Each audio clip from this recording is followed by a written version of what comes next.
She was 32, widowed 2 years ago when the fishing trawler Morning Star went down with all hands, including her husband Jonah. After the funeral she never showed her face again. A plain black medical mask, the kind surgeons wear, became her permanent shield. She wore it to the market, to church, even when she walked alone on the cliff path at dusk. The children called her, the ghost bride. The women said she was hiding burns or cancer. The men laughed that Jonah must have married beneath him and now she was too ashamed to be seen. Serafina never answered the cruelty. She simply moved through the town like mist, buying milk and bread with gloved hands, eyes lowered, voice soft as falling ash. Only one person refused to mock her, little Ivy Hart, 8 years old, who lived next door. Ivy would leave daisies on Serafina's porch and small crayon drawings that always said the same thing. "You are beautiful inside." One December evening, the sky cracked open with storm. The church was holding its annual Christmas pageant, and Ivy had been chosen to play the angel Gabriel. At the last minute her mother fell ill, and there was no one to take her. Ivy stood on Serafina's doorstep soaked and crying, wings made of coat hangers and tinsel drooping. "Please," Ivy begged. "Mama said you used to sing like heaven. Will you come? Just this once?" Serafina hesitated longer than anyone would ever know. Then she nodded. She put on her long black coat, pulled the mask a little tighter, and walked with Ivy through the howling wind to St. Mary's. The church was packed. Every seat taken, every cruel tongue ready. When Ivy stepped onto the tiny stage in her homemade wings, the congregation smiled indulgently. When Serafina followed and sat at the old piano no one had touched in years, the smiles froze. Whispers rippled like poison. The priest began the nativity reading. The children stumbled through their lines. Then came the moment for the angel's song. Ivy looked terrified. She had forgotten the first line. Serafina's gloved fingers settled on the keys. She began to play, not the simple children's version everyone expected, but something older, deeper, aching with sorrow and light.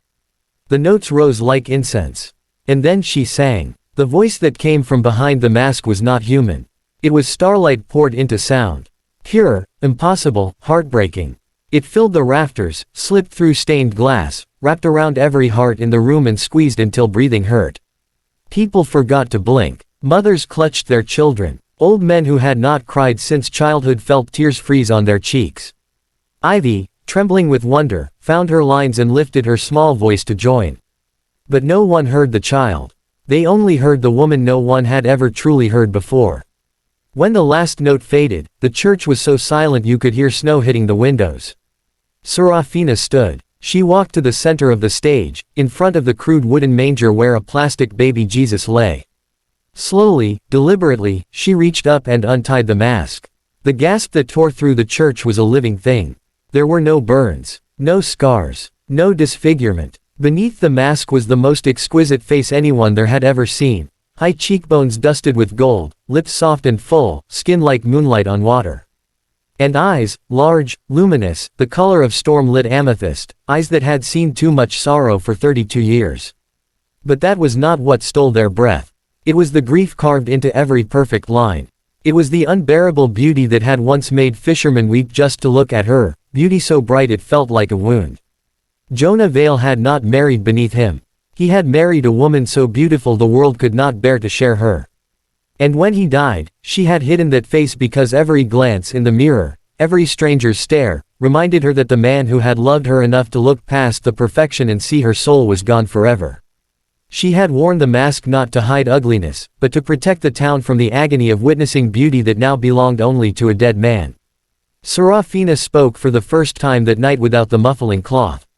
"I wore this," she said, voice still trembling with music, "so you would not have to look at what he lost. So you would not have to remember that the sea took the only person who ever saw me and still chose to stay." She let the mask fall from her fingers. Then she knelt beside Ivy, kissed the child's forehead, and walked out into the storm.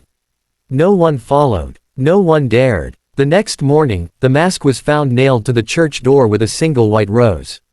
Serafina Vale was never seen in Greyhaven again.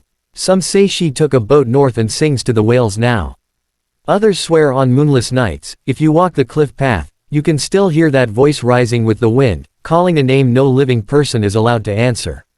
And in St. Mary's, every Christmas Eve, When the children sing the angel's song, the piano plays itself for exactly 37 seconds, soft, perfect, heartbreaking. The people of Greyhaven never called anyone ugly again. They had learned, in the cruelest and most beautiful way possible, that sometimes the greatest mercy a person can offer the world is to hide a face too lovely for a heart already broken. Thank you for watching this story till the end. Sparkles. If it touched your heart, please support us. Thumbs up, give it a like. Speech balloon, share your thoughts in the comments. Bell, subscribe to our channel and turn on notifications. Your support helps us create more stories that inspire and make you believe in miracles. Your participation means a lot to us.